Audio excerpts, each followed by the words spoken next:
तो बेटा हमारा जो पहला चैप्टर है वो है some basic concept of chemistry. तो आप सबको मालूम है बेटा कि ये आपका 11th क्लास स्टार्ट हो चुका है। आप जो हैं 10th क्लास से पास आउट होके आए हैं, ठीक है। तो जो आपका बेटा सिलेबस था 10th क्लास में, वो इस यहाँ पर जो सिलेबस है 11th क्लास में वो लगभग आपका 3 गुना बढ़ चुका है। मतलब यहाँ पर चैप्टर्स भी ब्रॉड है। तो यहाँ पर जो आपका सिलेबस है बेटा 11th क्लास में 10th क्लास से रिलेटेड अगर हम देखें रिलेट करें तो यहाँ पर जो सिलेबस है बेटा आपका 11th क्लास का वो बहुत ब्रॉड है। तो इसको करने के लिए हमें सफिशिएंट टाइम चाहिए, ठीक है। और बहुत अच्छी तरीके से अगर करना है तो और भी टाइम चाहिए। तो हम इसको बहुत अच्छी तरीके से दो तरीके से करना होता है, एक तो करना होता है केवल, एक बहुत अच्छे तरीके से। तो हम इसको जो चैप्टर्स को करेंगे, जो भी चैप्टर्स हैं हमारे, उनको बहुत अच्छी तरीके से करेंगे, हर टॉपिक को कवर करेंगे। तो बेटा यहाँ पर ध्यान रखना है कि आपको बेटा स्टडी भी बढ़ानी पड़ेगी। जो आपको पर डे पढ़ाया जाएगा वही आपको रोज रिपीट करना है, मतलब घर पे प्रैक्टिस करनी है। अगर कुछ चीजें इसमें नहीं आ रही हैं तो उसको डाउट्स भी क्लियर करने। अगर आप ऐसा नहीं करेंगे तो बेटा डे बाई डे टॉपिक्स आपके बढ़ते जाएंगे। और बेटा केमिस्ट्री में आपको क्या करना पड़ेगा, अगर अच्छी तरीके से केमिस्ट्री करनी है तो आपको कॉन्सेप्ट्स क्लियर करने पड़ेंगे, ना कि आपको रटना।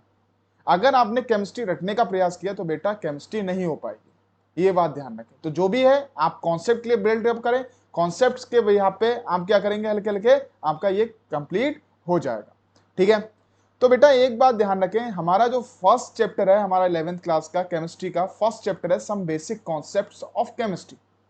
तो कहने का मतलब बेटा अभी जो हम ये चैप्टर्स अगर हम पढ़ रहे हैं तो यहाँ पर इस चैप्टर से हमें पता चल रहा है बेसिक कॉन्सेप्ट ऑफ केमिस्ट्री। तो यहाँ पर हम कुछ कॉन्सेप्ट पढ़ेंगे, बेसिक कॉन्सेप्ट पढ़ेंगे जो जरूरी होंगे पूरी केमिस्ट्री में, है ना।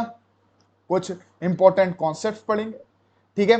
तो यहाँ पर ये पहला बात, तो ये जो चैप्टर है वो है बेटा ये आता है आपका फिजिकल केमिस्ट्री। किसमें आता है, फिजिकल केमिस्ट्री, ठीक है। फिजिकल केमिस्ट्री की ब्रांच में आता है ये। तो बेटा ध्यान रखेंगे आपकी जो केमिस्ट्री के जो चैप्टर्स हैं वो 3 पार्ट्स में डिवाइड है, physical chemistry, inorganic chemistry and organic chemistry. 3 parts में डिवाइड है जितने टोटल चैप्टर्स है। तो physical chemistry, organic and inorganic, ठीक है। तो ये चैप्टर किसमें आ रहा है, ये आ रहा है आपकी फिजिकल केमिस्ट्री वाली ब्रांच में, ओके। तो बेटा अगर हम बात करें तो यहां पर हम केमिस्ट्री पढ़ रहे हैं, तो केमिस्ट्री का मतलब तो मालूम होना चाहिए कि केमिस्ट्री हम क्यों पढ़ रहे हैं, किस लिए पढ़ रहे हैं। तो ये सारी चीजें हमें मालूम होना चाहिए, ठीक है। सब्जेक्ट पढ़ रहे हैं पर हमें मालूम ही नहीं है हम क्या करेंगे इसमें। तो बेटा यहां पर ध्यान रखें, यहां पर एक डेफिनेशन लिख रखी है, बहुत सिंपल डेफिनेशन है। It is the branch of science. बेटा एक तो मालूम है ये केमिस्ट्री जो था है वो क्या है, ब्रांच किसकी है, साइंस की है।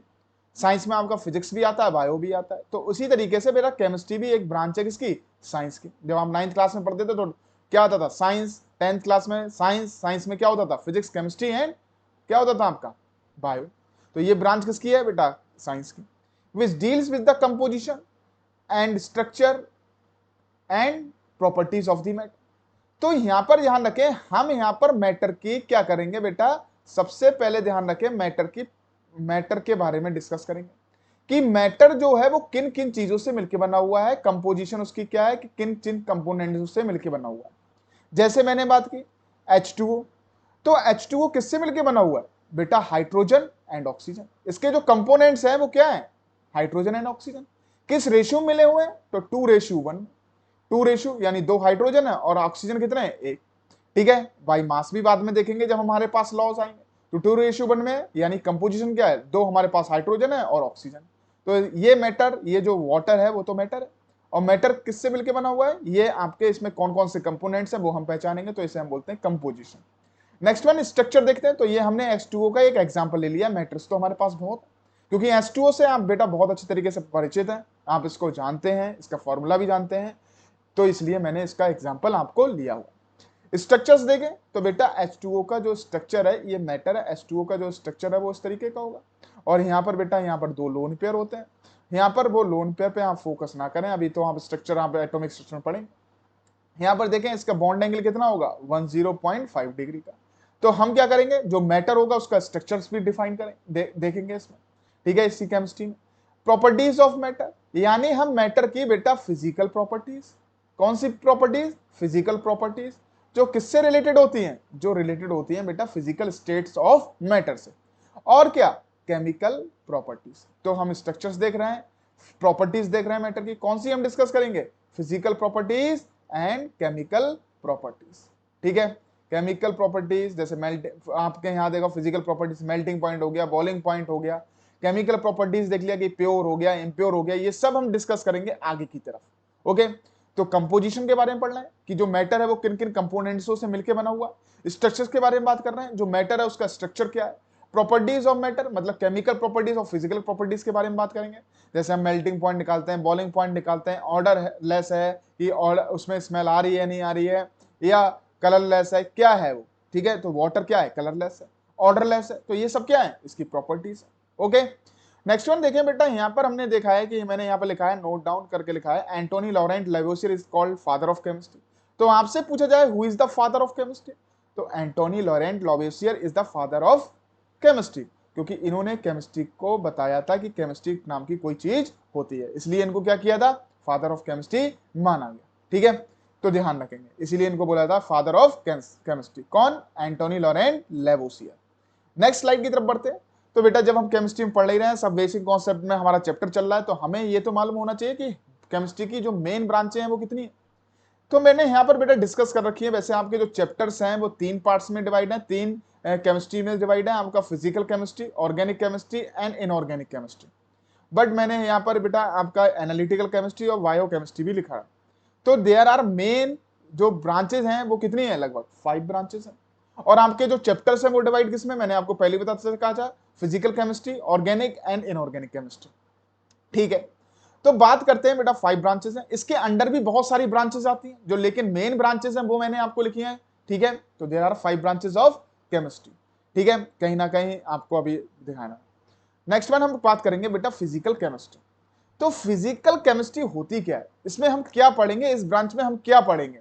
ठीक है, तो फिजिकल केमिस्ट्री जैसे नाम है तो कहीं ना कहीं फिजिक्स का नाम हो रहा है।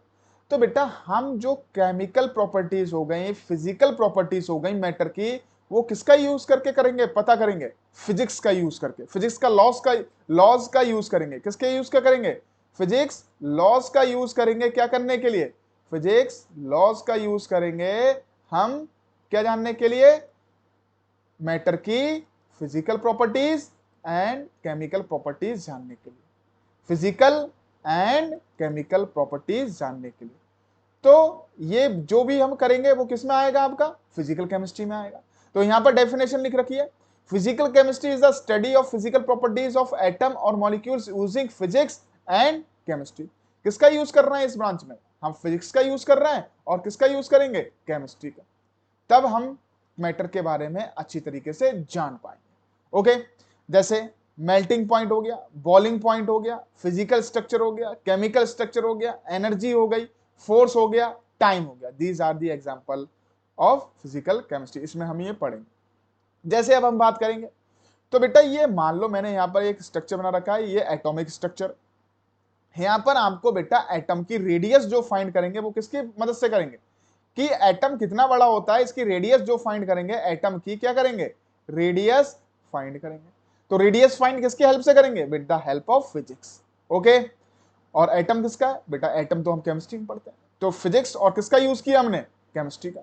नेक्स्ट वन बेटा जो आपने देखा है, ये जो सेल्स हैं इसमें इलेक्ट्रॉन्स रिवॉल्व कर रहे हैं, ये देखिए आप रिवॉल्व कर रहे हैं, तो रिवॉल्व हो रहे हैं मतलब घूम रहे हैं।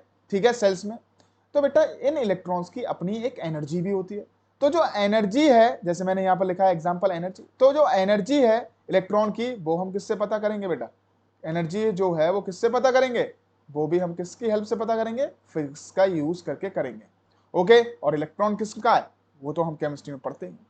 तो हम ऐसे लॉ, फिजिक्स के लॉस का यूज करके मैटर की हम प्रॉपर्टीज को जानेंगे, वो किसमें आएगा, आपका फिजिकल केमिस्ट्री में। ओके बच्चों, तो समझ गए होंगे आप किस तरीके से आपको करना है।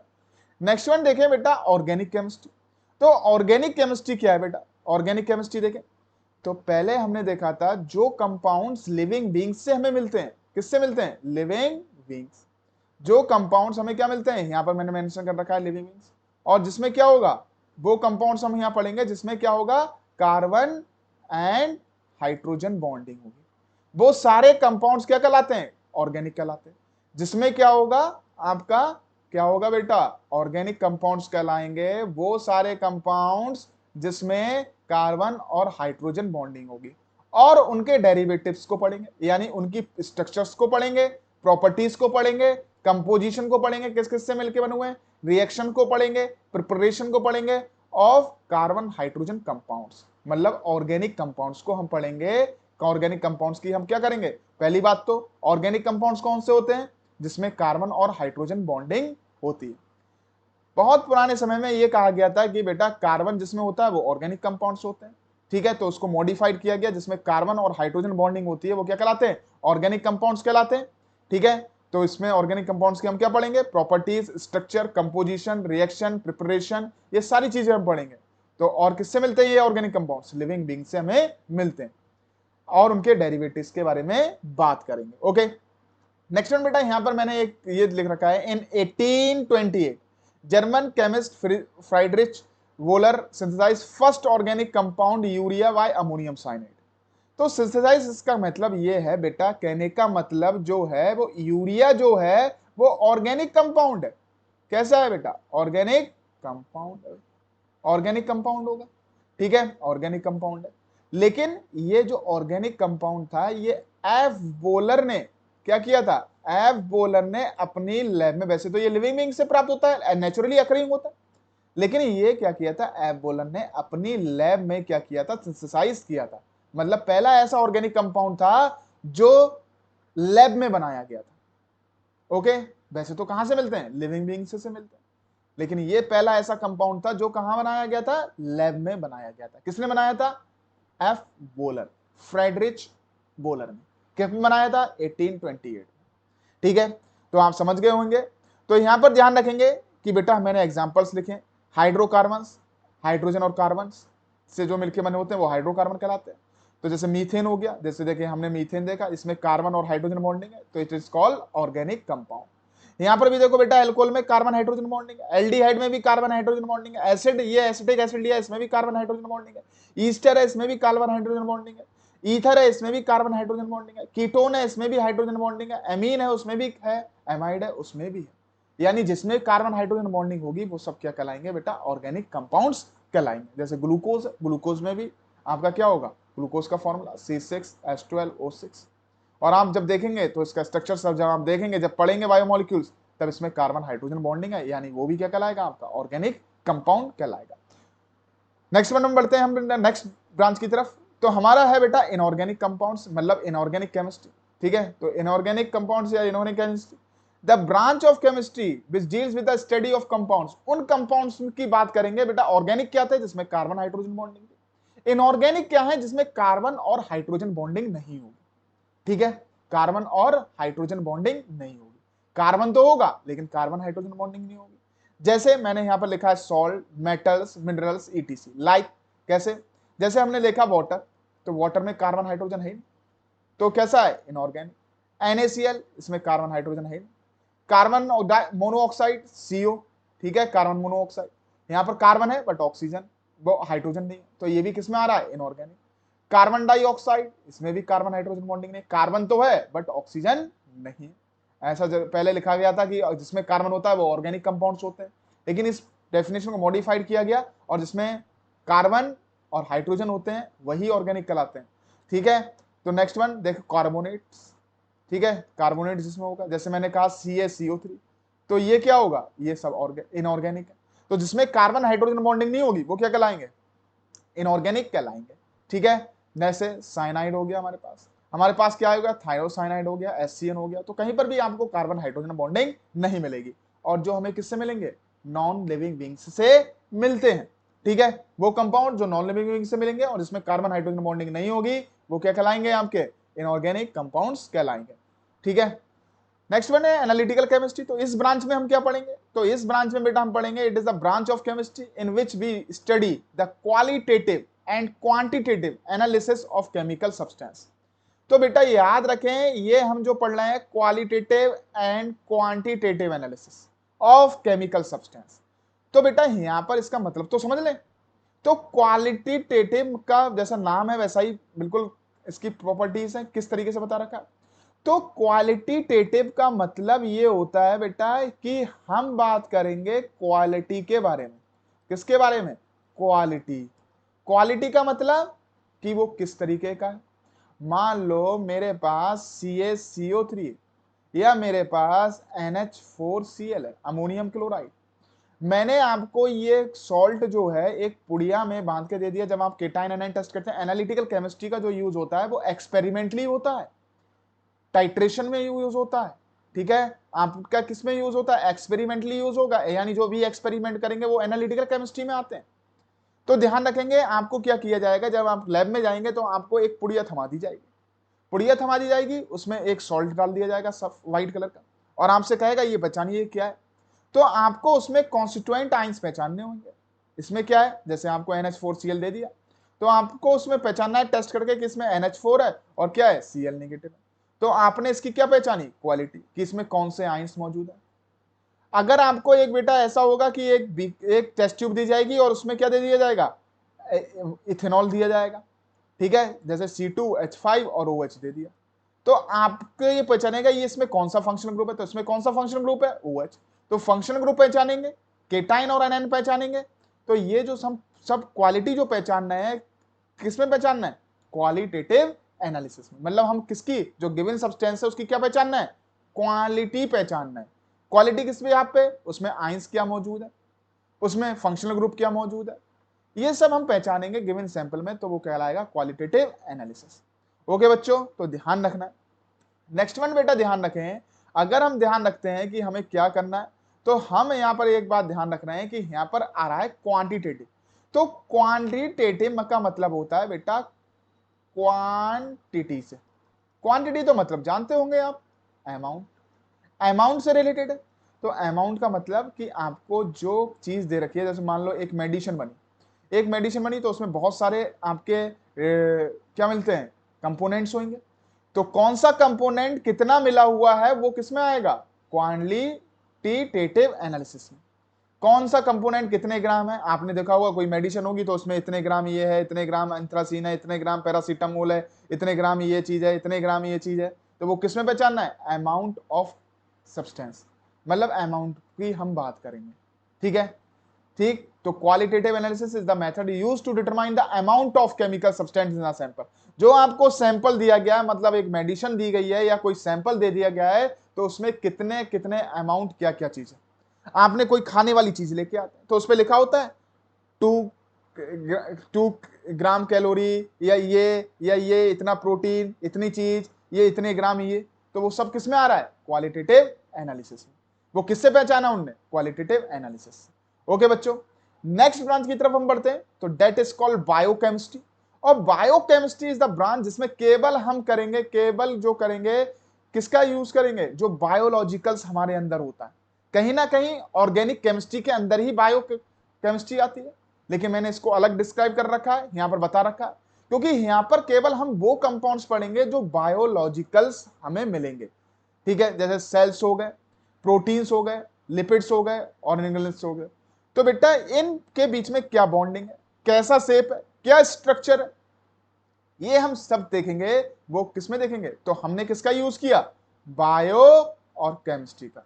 ठीक है, तो ये जो हम पढ़ेंगे बायोलॉजिकल कंपाउंड्स जो हम पढ़ेंगे, इसमें बॉन्डिंग देखेंगे, किस तरीके का शेप है, किस तरीके का स्ट्रक्चर है, वो हम किस ब्रांच में पढ़ते हैं? बायो केमिस्ट्री में। तो यहां पर लिख भी रखा है, bio chemistry is the branch of science that explores the chemical process living organism.